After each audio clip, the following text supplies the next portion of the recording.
Hey, Hi there. how are Hey, you? I'm good. Good to see you, Kino. Same, same. So how's your Yeah, week been how so how are far? things How's your going in morning? South Africa? It's going good. It's going good. Getting more busier with the podcast, but I'm loving it. I'm loving it. Getting different Wonderful. views from different people, or different creatives, these days. So now, like on my own personal podcast, I'm even having authors that are coming on, Yeah, getting their point of view, within the creative space at the moment and what's going on, especially with the evolution of technology and AI, and that's how it's going to affect that part of the industry. So yeah, it's yeah, been quite cool. It's been quite cool. Hectic, yeah. but I'm enjoying it. I mean, this is the level that I wanted to be at, when I started off podcasting. So, and here we are also with this. And each podcast episode that I do solo, like with the Kinoise podcast, I'm mentioning this podcast, and people are loving it. People are loving the whole mandate. After the show, I'm going to run something past you, which is quite awesome, which is brought up by an author. But yeah, I know that you are definitely going to be willing to join that panel. Oh, great. Yeah, I'm back. I'm actually back from two film festivals. So last time I may have mentioned that had been at the Voices Rising Film Festival on Long Island, and the song "Holding the Heart When It Breaks" was in the film festival. And then I just got the good news the other day that it won Best Lyric at the festival. And what was so Nice, nice. wonderful Congrats. is Yeah. that at the festival, the singer songwriter Annabelle Hodges came in to perform the song live. So that was really very Nice. special. And Nice. I can Annabelle and imagine. I had never met each other face to face, but heart to heart online. And so it was just wonderful. That was a couple of weeks ago. And then just a couple of days ago, starting on last Thursday, I was in Santa Monica, California, because our Marble Me Free poem animation, which is on breaking the cycle of pain and suicide by poet Starlet Swan and animator Lucia Martinez Rojas. The short film was at the festival, and that was great. And I happened to be seated next to in the question and answer, section after all the films in our section were shown. I was seated next to a director from I think it's called the My Hero Project, who talked about helping to distribute the film on their channel and program. And that director had done an amazing documentary on a woman, a philanthropist and Holocaust survivor, Eva Haller.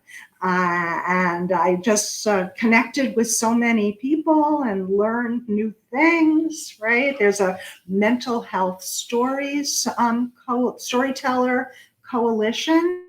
There's something called the Norman Lear, who I think is a writer, right? Who on television, there's a center dedicated to him, and part of what it does is also educating the entertainment industry on how to tell stories in a positive, helpful way, right? And That's cool. That's there, cool. there's hope out there, right? But and people out there that we have to make connections with them. And I guess the only way Yeah. to do that is to step out of one's comfort zone, right? Yeah. Yeah. Yeah. Yeah. Connections. Keyword you mentioned there.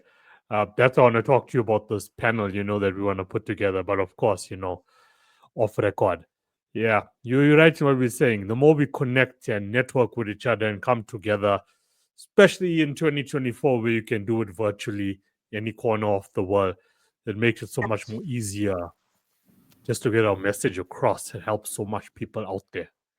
And I feel too, and this goes from my own personal experience, that to have a forward momentum because, sometimes I reach out, maybe you reach out, any of us reach out in a good state of mind with best intentions, but we don't get a response.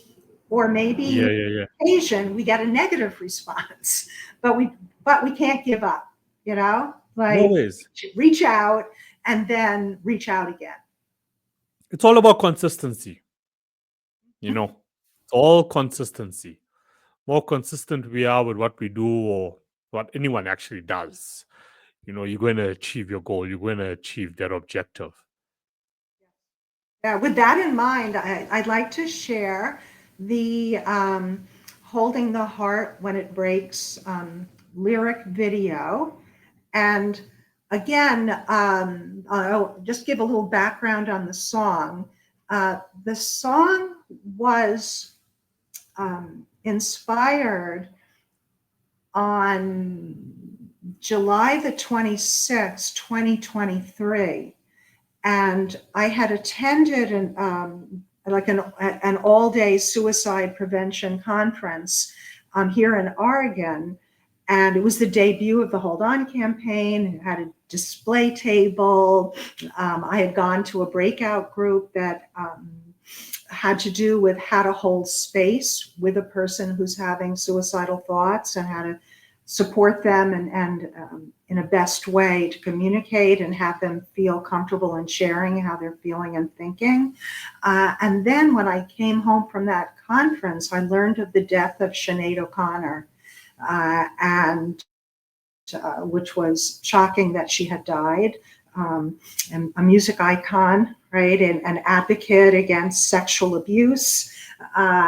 And read a lot about her and read that her son at the age of 17 had died by suicide the year before, and that Sinead had her own mental health history. And there was some wondering, myself included, whether possibly her death might have been by suicide. Very many months later, the autopsy showed that it was not death by suicide. But went to sleep that night with all that on my heart. And when I woke up the next morning, I wrote the poem lyric, Holding the Heart When It Breaks, which really begins with how do we hold the heart when it breaks?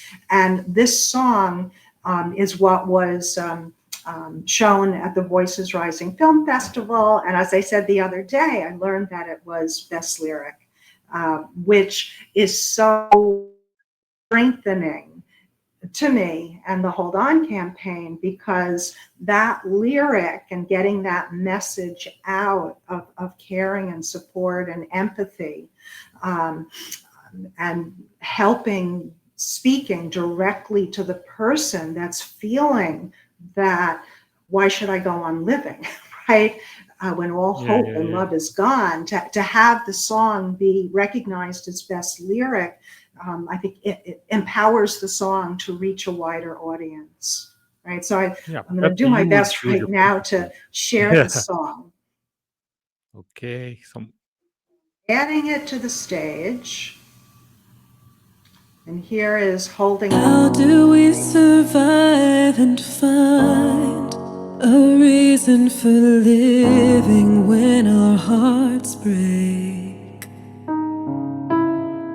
How do we wake our days from nightmares of loss when sorrow's tears keep falling?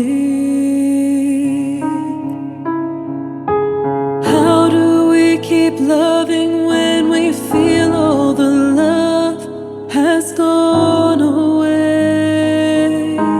How do we hold the heart when it breaks? How do we hold the heart when it breaks? How do we stop ourselves from saying goodbye too soon? How do we pray our lives back into being and not just pray to end it all? How hold the pain of our child's suicide and still have the will to live on? Where's the comfort for a soul like mine when all I wanna do is die?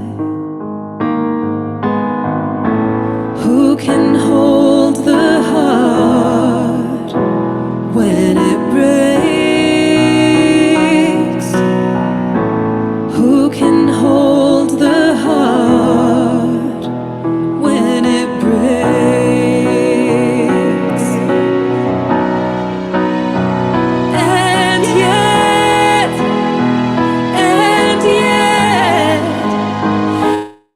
death I seek, but relief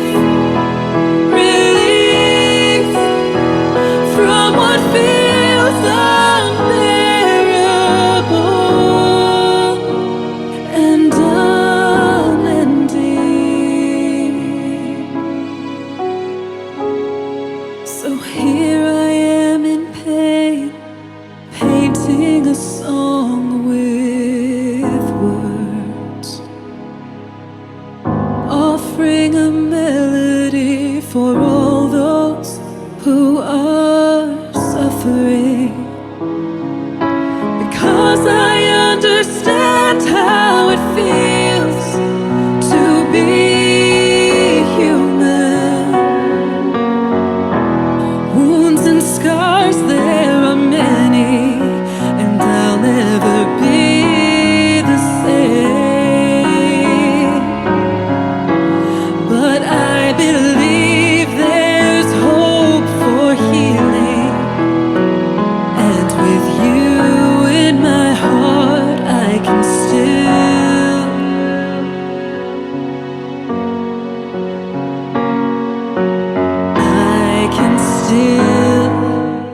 live. How do we hold the heart when it breaks? How do we hold the heart when it breaks? With tenderness, with gentleness of grace, with all the tears and love in the world.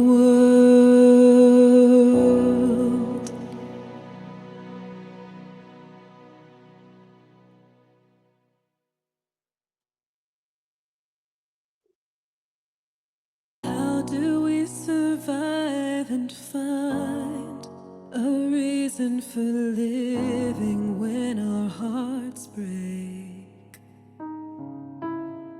How do we wake our days from nightmares of loss when sorrow's tears keep falling? How do we keep loving when we feel all the love has gone away? How do we hold the heart when it breaks? How do we hold the heart when it breaks?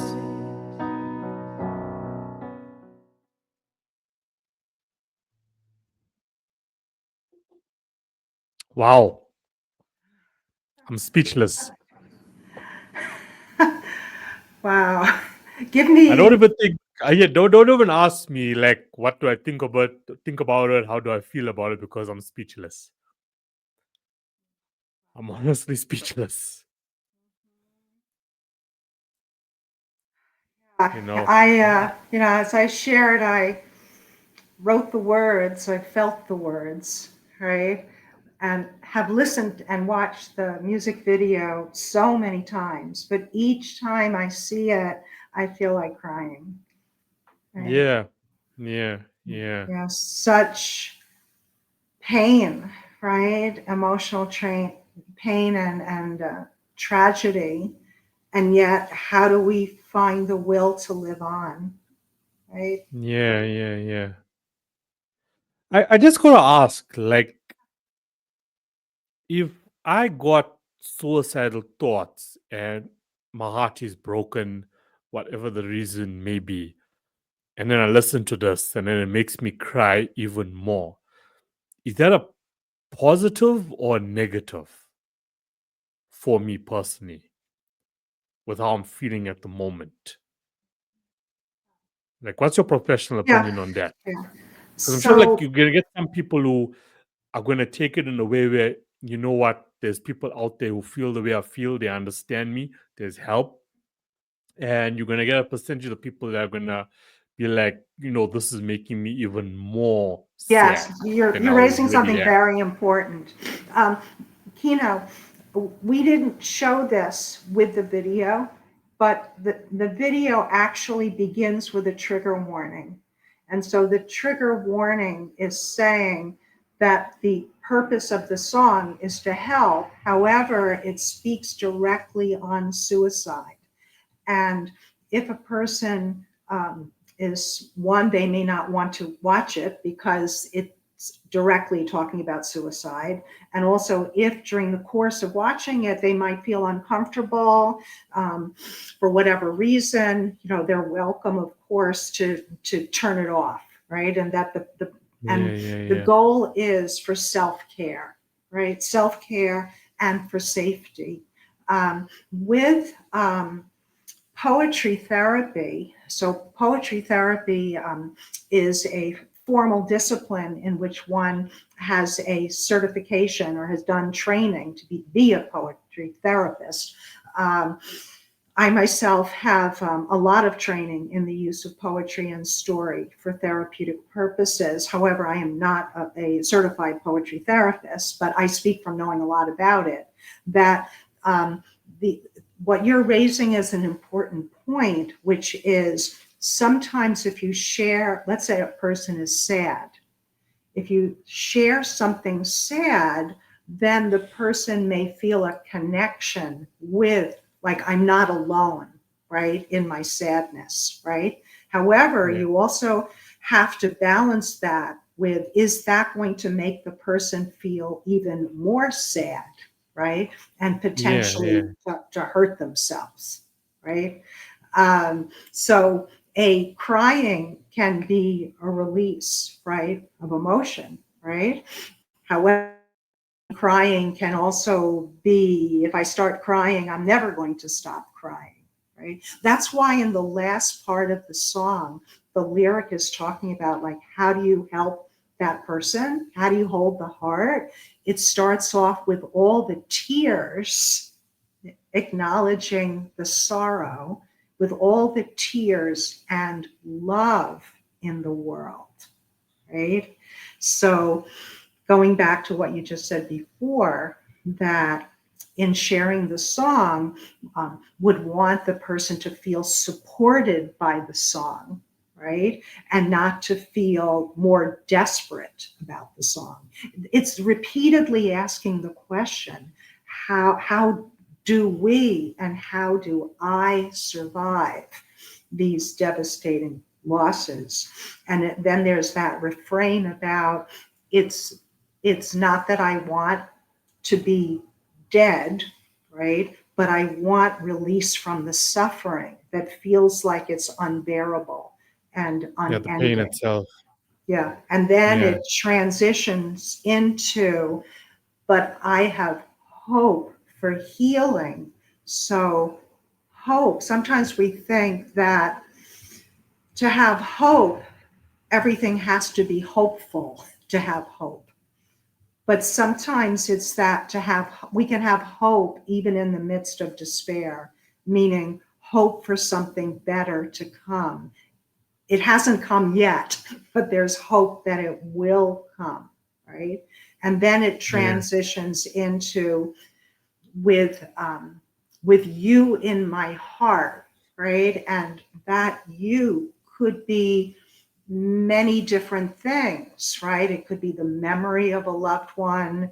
It could be belief in God, love for family, faith, whatever with you in my heart. So the idea of, I personally feel this. Other people may have other spiritual beliefs. I do believe there's a part of me that's not me, that there's a strength in me. Maybe you call it the life force, right? Or you call it God or higher power, that there's some knowing quality in me that still exists even when I'm all mixed up, right? And so I can tap into that life energy, life force. So it transitions with you in my heart, right? I can still live, right? And then it goes into that idea, but how do I live with all the tears and love in the world? Yeah, yeah. So I know there's gonna be a lot of people that's gonna relate to what I'm about to say because we've all been through it. End of the day is we all human. There's periods that you'll go through where your heart is broken, and sometimes it can take weeks, months, even a year to like completely Years. heal, right? And Mm-hmm. in that period, you just end up doing things that you wouldn't normally do because you want to numb that pain. Whether it's alcohol, whether it's drugs. I think for me, that's the only token. Maybe medication in between as well, just to numb that pain. As you said, all we want is for that pain to go away. And That's all we want. sometimes too, Sometimes, with yeah. No, that I just wanted to pain. say that it's not like we want to end our life Yeah, completely, but we want the pain to actually just go away. I was And going then the to add pain doesn't what go you said. away, leads to suicide. I'm going to add to what you said, Kino. I'm sorry for interrupting you. No, That sometimes Go ahead. a person uses as a coping strategy avoidance. So avoidance might be shutting down, right? Shutting down what they're thinking about, shutting down what they're feeling, shutting down going out into the world, right? That the avoidance is a coping mechanism, right?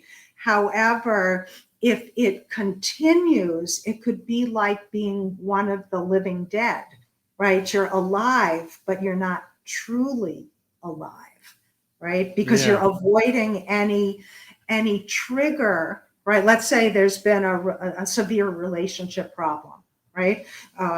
And which, I don't know, it could have been betrayal, it could have been domestic violence, it could have been cheating, whatever. A person may be, excuse me, afraid of opening their heart again, right? They've closed their heart, Yeah. right? It's a bubble. And that may, in the short term, be of benefit, but if they continue with a closed heart, then that could lead to a diminished enjoyment of being alive. And they might even start to think, what's the point of being alive? I can't trust anybody. I can never love again, right? Or no one can ever love me again. Or I'm afraid to open up and love anyone again. Afraid. That's a good word. Afraid. You get into that situation where you're afraid to love again, no matter who it may be, because you're just scared of getting that pain back again. Reference, to listeners, listen to last week's episode because we went into this, as well. I was just thinking, while you were speaking, each episode that we have, like, even though now I'm only 35 years old, like, there's been so many experiences, negative experiences I've been through, from childhood to date that, relates to like what we talk about. And one experience I can think of now, I think it was for like a period of 3 weeks where I was in a state of mind. Not necessarily saying it was suicidal thoughts, but it was that pain I was feeling. And, being completely transparent here on the show, full disclosure, I used alcohol as a way to numb my heart and to numb that pain. And it helped. I'm not going to lie and deny that it doesn't help. And there's many people that are going to say out there, yes, it does help. And soon, when 3 weeks later, like the one morning I woke up and I realized to myself, looking in the mirror, like, Kino, what are you doing? Like, what are you doing? And I hope this realization happens for a lot of you guys out there, to ask yourself, looking in the mirror, like, what am I doing? Like, I've got so much potential, skill, talent. I got so much to be grateful for. There's so much gratitude. And it was just saying those things to myself and asking myself over and over and over again. That morning I woke up, what am I doing? What benefit is this bringing? And I won't lie to you, to the listeners out there, the moment the realization hit, I stopped. I stopped consuming alcohol. I became stronger in that moment. And I'm like, let's move forward now on a positive note. So that hope is there. Just for that realization to like really hit you. I know for some of us it's easier than the next, but it is what it is. But once again, like we always say on each show, reach out. Reach out. If you What have do you nobody, think, reach out. what do you think helped you to be able to even ask that question, what are you doing? And how did you answer that question, what are you doing? I think I reflected on my life before it actually started. Like I had goals, I had ambitions, I knew what I wanted to do, I had dreams. We all have dreams. As humans, we need to realize that we all have dreams. Growing up, we always wanted to be someone. At one point in your life, when you were a kid, you probably wanted to be Spider-Man or Batman. But we all have dreams, and there's something uniquely special that we want to do with For our me, life. it's like Cat Girl. That's cool. That's cool. Yeah. So for me, it was like I reflect on my life before the 3 weeks actually started. It was 3 or 4 weeks before it actually started. And I just thought to myself, like, I've got so much going on. Why put myself through this? Why put myself through this? And why put myself like there's the saying that says if something is not going to matter in 5 years, don't spend 5 minutes, being concerned about it. So if I can't change the situation, and if it involves negative, I wouldn't say negative, but if it involves people in my life that put me through negative situations and it makes my heart feel that way, and I needed a way to actually numb it, let go, because I got a lot to live for. So sometimes I think, as I said, not everyone's situation is going to be the same. Okay. But for me, it was I reflect on my life before it started. And I'm like, no, I've come so far. Why give up now? Why go down this hole and throw it all away? That's what made me, ask myself the question, like, what am I doing? I don't normally do this. I've been doing so well. I've been building so much. Am I really just going to throw down the drain, throw my life, my dreams, my goals, my ambitions, my legacy down the drain? What I want to build for my family, like all those just like hit me. And in a moment, just like stopped, just stopped. And that's why for people out there, for listeners, who go through the same thing, it's always this, for in that situation I was in, it was because of someone else. And that, I mean, there's a high percentage where it's always because of someone else that we get those suicidal thoughts, or we end up in these But don't you emotionally think, tell me if you agree or disagree, that the situation can be triggered by a circumstance or another person, but it's also what we do with what's happened to us. Yeah. How I we agree. interpret it, how we respond to it, right? So, although, yeah, it's totally true. There potentially are some awful, terrible situations and maybe people that are being harmful. That's true. But then it becomes, what do I do about it? Yeah. It goes back into, what can I control? Right? Yeah, what can I control? Am I this may even be like an AA kind of phrase. Like, am I giving them space? Like, am I giving them space in my head? Right? Yeah. Like, in all the rooms in my head, how many am I occupying, and how many have I leased out to all these other people, right? Who are pushing me around in my own thinking, right? And it sounds like part of what helped was you're thinking about what is in my control and is in Yeah. my control in a positive way, right? Because I think Yeah. we can all, on some level, it could be, I could pay attention and be thinking almost on purpose negative thoughts, right? Just concentrating on what's terrible, right? But can Yeah. I also shift my attention? I may have in my control the ability to shift my attention, or within my ability to decide I'm not going to the bar, or I'm not ordering alcohol to come to my house. There's some things Yeah. that are in my control. And am I going to be acting in my own self-interest in a positive way, not a selfish way, right? But a self-caring, loving way to become what? The best person that I can be. Yeah.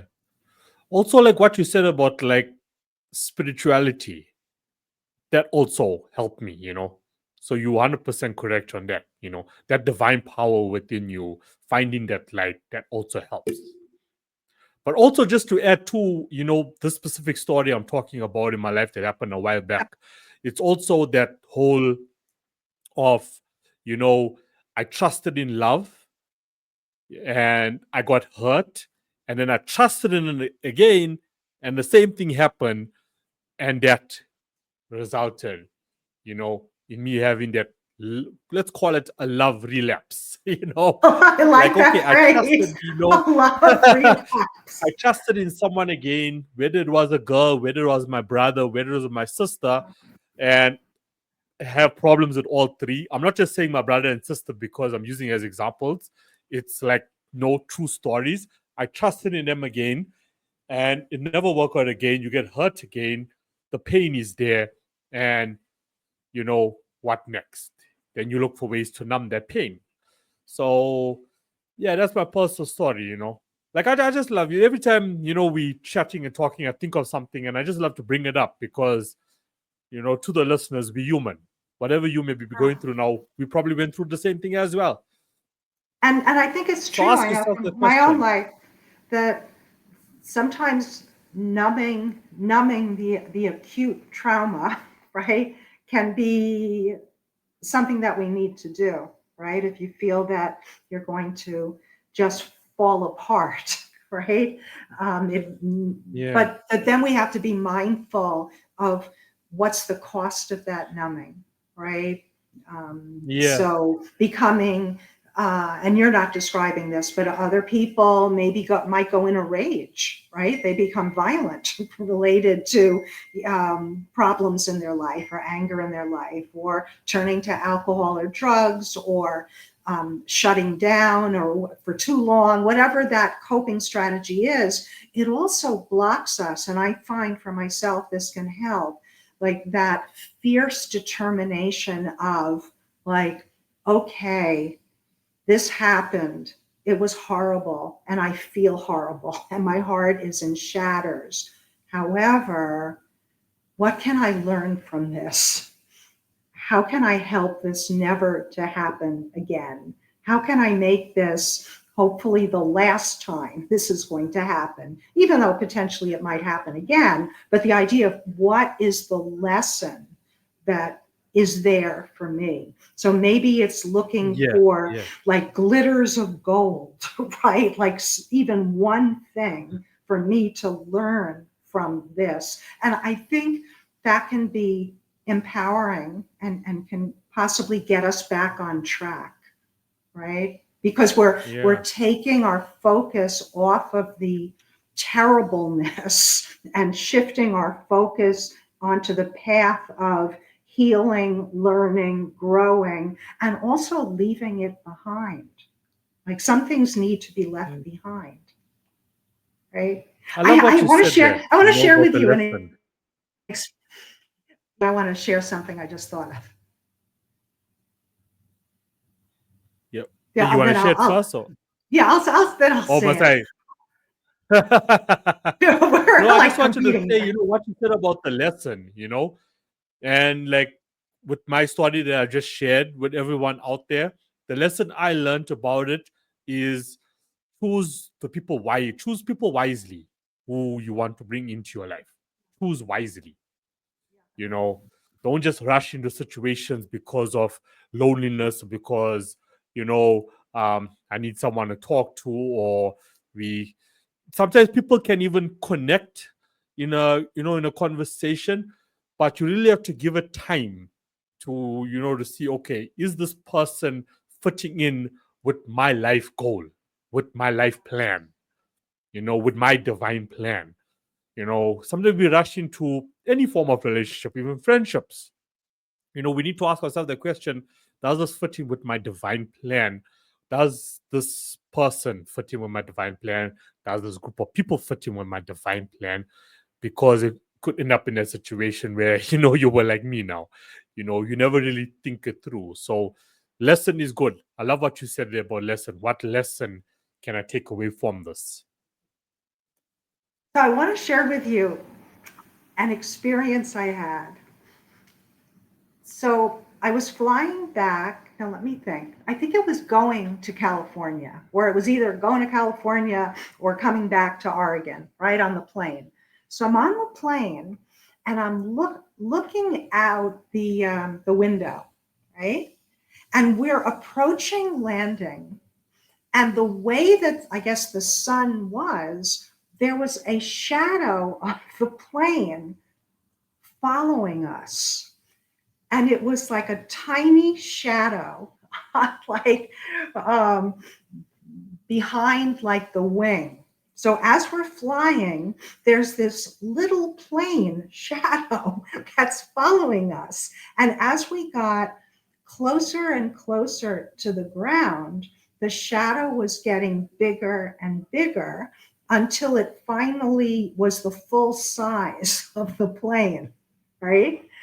And initially, when I'm looking out the window, I didn't quite understand what that little plane was, that little shadow that was following. And then I was like enjoying seeing what was happening. And then I was thinking, wow, that's interesting from like, I don't know, a sunlight shadow point of view. But I also was thinking, I wonder if there's a metaphor, like another meaning to like the shadow that's following us, right? And then I don't know, merging into us. So I don't know what the meaning is, but I just want to share that with you and anybody who's listening. If there was like a higher reason, right? I mean, I've been on planes, many times, and I just happen never to have caught that before. Like I had never seen that before. And I'm sure that happens all the time based on where the sun is in connection with where the plane is. But it was just kind of fascinating to me. And being someone who likes to either imagine meanings, right? Create them or have them like come to me, like that means something. So pay attention, look out the window, right? Yeah, definitely. Because signs all around us. Because there's the idea of a shadow self, right? That we have I think Carl Jung talks about that, right? Like until we can make the shadow conscious, right? It'll always dominate us, right? Or sometimes the things that are not sort of okay with us, we can project onto other people, right? We see their failures or disagreeable qualities. We're easily seeing theirs, but we don't see ours, right? There's even a phrase in the Bible about that, something about the speck in your eye. So I forget the exact phrasing of it. Like that we're able, it's magnified in other people and minimized in us, right? So what do you think, Kino? Is there any meaning to the little plane shadow following the big plane? I feel like when it comes to life itself, even an author I had on the podcast yesterday, when you decide for yourself to start going down a spiritual journey, like really finding yourself and who you are, I feel there is signs all around us. So even with that shadow that you experience with the plane, I believe there is a meaning behind it. I believe there's signs just happening all the time. Like if you randomly pick up a piece of paper on the floor and there's a sentence on it, that sentence was meant for you. You just need to find out what is the meaning behind it. It's a message from the divine, from your ancestors, from your angels, from your guardians. So there's always meanings all around us to all of our questions, to all of our anxiety, all of our depressions. We just need to look closely enough. That's what I feel. And like even with shadows, I don't have all the information about that, but even our own shadows, there's a spiritual meaning behind our own shadows. It's not just, light is shining and there's, here's Yes. me or the sun is affecting. There's a spiritual meaning behind it as well. And I don't have all the information to share with listeners about that, but there's a much more deeper meaning to that. So it's all around us. So we just need to look. The signs are there. And that Like sometimes can be very comforting, right? That we're not can be. alone. Yeah. Like even with numbers, like at times, like for listeners, like maybe you may be thinking about something, or there's something that's confusing you, or there's a question and you just can't get the answer. What's going on in your your mind right now? Look at numbers. Numbers is how the whole universe works. We're all connected by numbers. So look at any common number. Maybe sometimes, and this is also coming like from personal experience, like sometimes when there's a question going in my mind, like I look at a number that's right in front of me and I Google it, like the angel meaning behind it. I do And too. it tells, it tells me something. And I'm like, okay, it gives me some sort of direction on where to actually go, with this question that's just been puzzling in my mind. So it's true. I know people are going to think we're crazy. There's going to be like some people out there who think we're crazy, but this is real. This is real. It's happening all around us. So yeah, there's definitely something going on with the plane.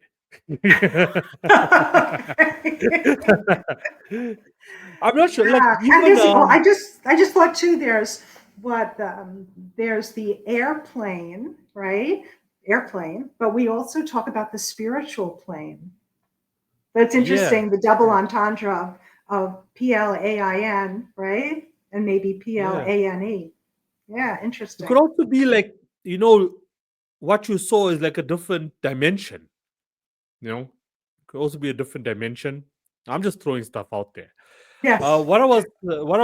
What came to mind, I know this is not an easy topic to talk about, but with 9/11, actually, I'm gonna, if you want to research it, I'll research it as well.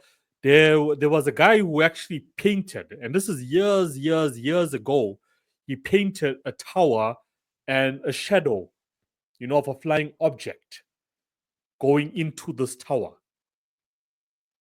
Like I can't recall where I actually saw this, but if you Google it, hopefully you still find it. I'll also try to Google it as well. Yeah, but I literally saw it. Like all he drew, was this tower. It wasn't exactly the World Trade Center, but it was a tower, and it was a flying object, going in to a tower. So signs are all around us, and there's gifted people out there. When they do see these signs, they're actually putting pencil to paper. When 9/11 had happened, I was working in New Jersey as a child psychiatrist at University of Medicine and Dentistry of New Jersey in Newark. And a couple of things happened, meaning we were set up for emergency response to people who had lost loved ones, or at this point their loved ones were missing, right? And I remember meeting with a family where there were two sisters, one who worked at the Twin Towers, and maybe the other one worked nearby. And one sister was alive, but the other sister was missing. And at that family meeting that they came to see me, there was also the fiance of the woman that was missing and really presumed dead. I had a teenage patient who was looking across the water separating New Jersey and Manhattan, right? Who witnessed, the plane crashing, and I think it was the next day at the university, there was a psychiatric grand rounds, and there was a speaker. I believe the speaker was from the Red Cross and was talking about responding in emergencies. And a colleague of mine who knew that I wrote poetry had nudged me and said, like, you should write a poem about this. And I did end up writing a poem, in fact, 2 poems, another one on the anniversary.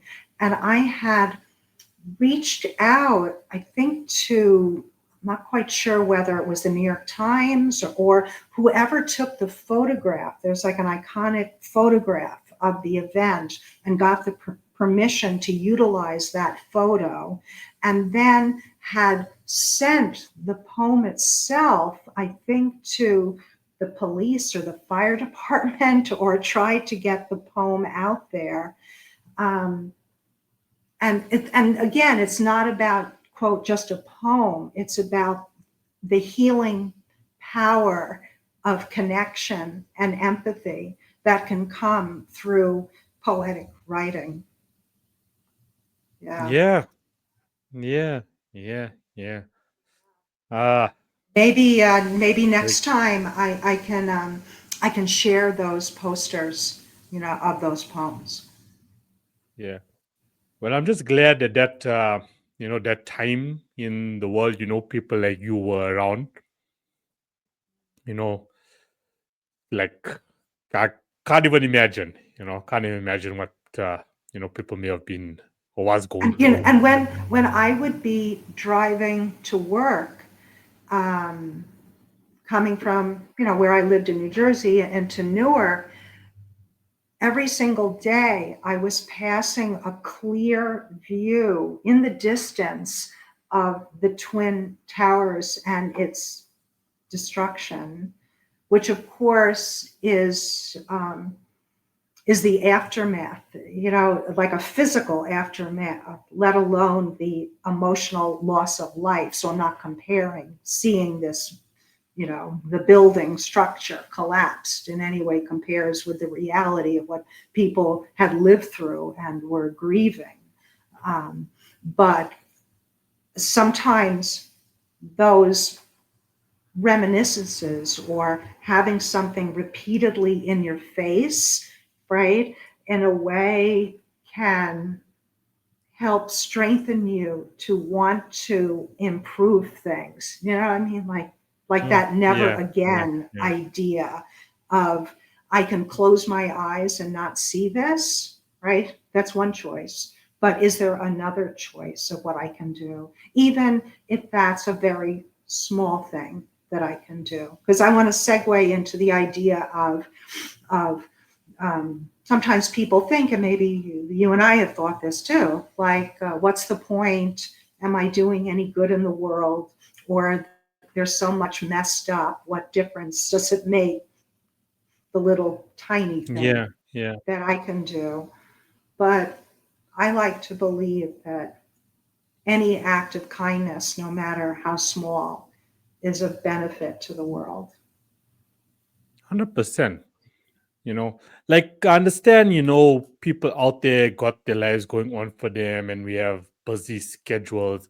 But just imagine if each human can, like, say, for 5-10 minutes a day, 10 minutes at max, just do something that can benefit humanity.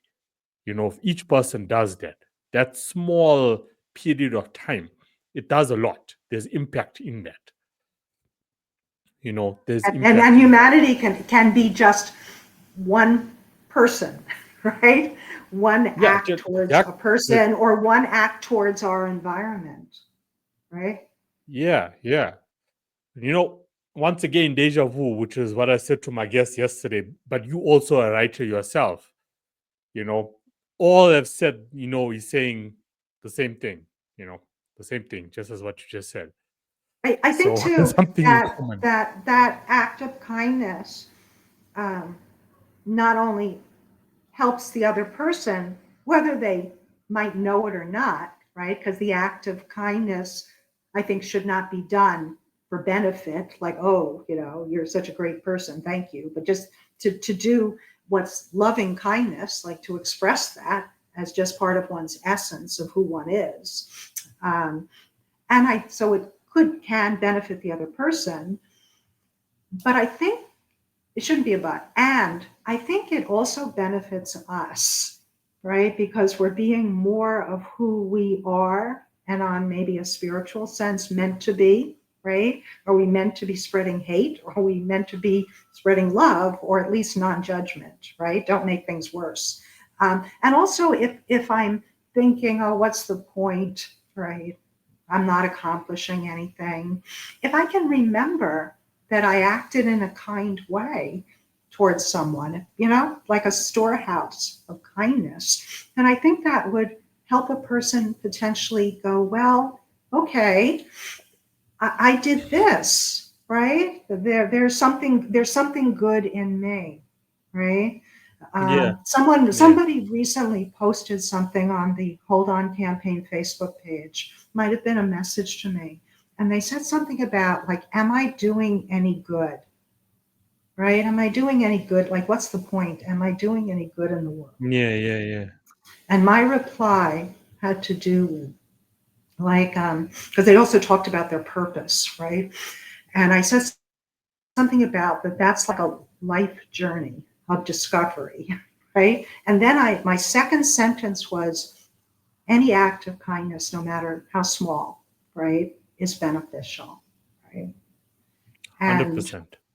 and the idea of kindness, though, has been on my mind because on Sunday, the Arts and Healing Resiliency Center, which is part of the Hold On campaign, we sponsored a workshop by poetic medicine practitioner John Fox, and it was on kindness, bringing kindness as a daily practice into one's life.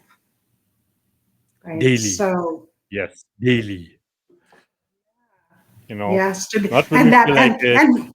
And often we think of maybe being kind towards others, but we also, that kindness can extend to ourselves. Am I being kind to me? And going back, to what you were saying earlier, that, turning towards alcohol, right? That at some point, maybe you were thinking, like, what am I doing? Another layer of that is like, am I being kind to myself, right? Yeah. Am I treating myself well? Am I, showing gratitude that at least I'm still here, I'm alive, and have the basic necessities in my life? We take those things for granted when we put ourselves through it. But, I remember when our previous guests, maybe what was it, one podcast back, right, maybe, where talked about gratitude, and my eyes opened wide, especially when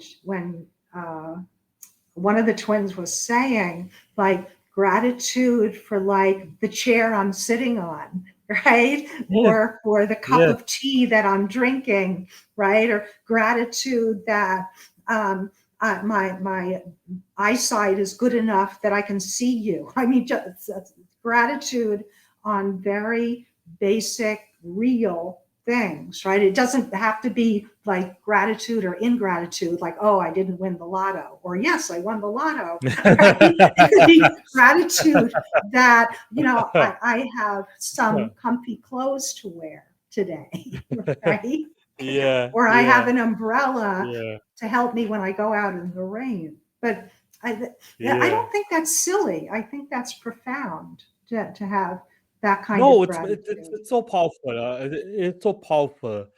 There's a podcast I also listened to a few weeks ago, where I'm not sure. No, I don't think it was you that I mentioned it to. So this guy was talking about his life. Now, okay, people look at him and he's like, he's well established and he's wealthy and he's got a good thing going for him. His family is taken care of. But he goes in, it's a spiritual podcast. So he goes in when he was starting off and how depressed he was because there wasn't a cent of income that was coming in. You already had a family at the time. There was a mortgage to pay. There were bills to pay. And the guest he had on, they were like on the same level. And he said, one day he woke up and he just, probably the same as my example, realized to himself, like, what am I really doing here? And that's when he made the choice to say, okay, look, I'm going to go about life now, one day at a time, one goal at a time, one step at a time. When that phone is ringing and the bank is asking, where's my money? He told his wife, put the phone down.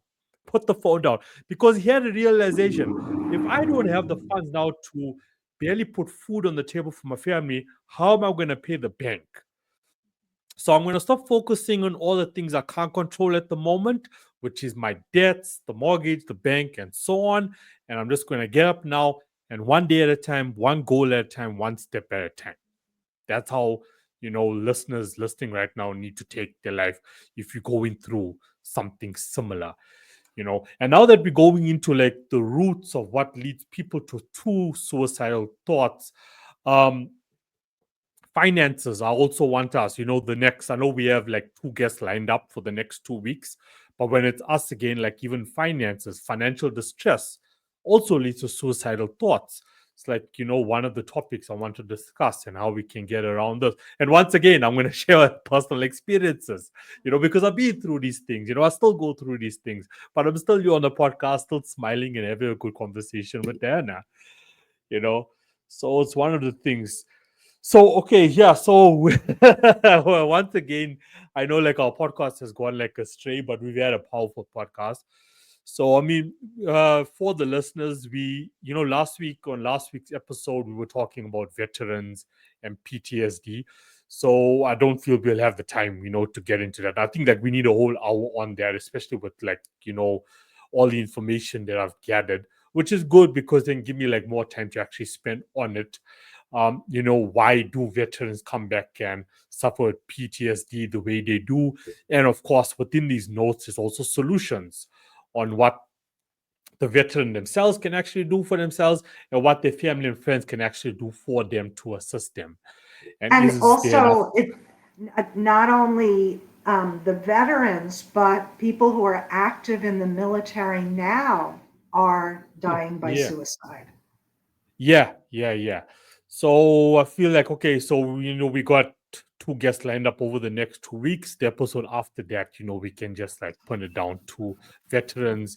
And then like each time we have, the episode with just us, then we can also touch on the financial distress. Because the brutal honest truth is there's real life examples because of financial distress, people have committed suicide, Yes.